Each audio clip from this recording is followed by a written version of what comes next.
We have spent 99% of the time with the Toledo delegation. Mayor Bell always talking about the global economy. And that story certainly rings true. Imagine running into a Maumee-based company right here in Beijing. It's a company that serves the automotive and numerous other industries, manufacturing industrial heat treating furnaces, not the ones for your home. We're here in China today for this trade show.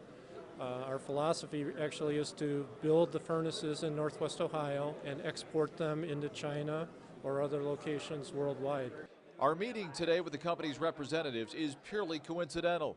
Well, ironically, I came down for breakfast and I saw you in the lobby, and I thought, well, what's the odds of that? The Channel 13 would be staying in the same hotel as us in Beijing. Goodman is making his 6th trip to China, trying to capitalize on an ever-expanding market. The economy has really turned. We're selling a lot of equipment, and we hope it continues.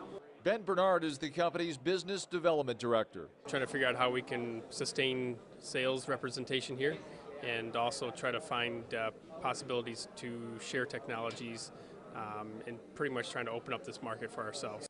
Both men are well aware of the Toledo Economic Development mission here, and they say they see firsthand what face-to-face connections can mean. They can only go to a website and download so much information.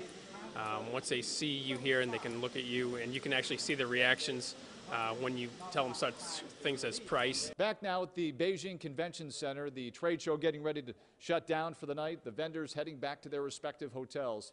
Now coming up tonight on Action News at 11, Michael Bell, Toledo's mayor, the celebrity in China.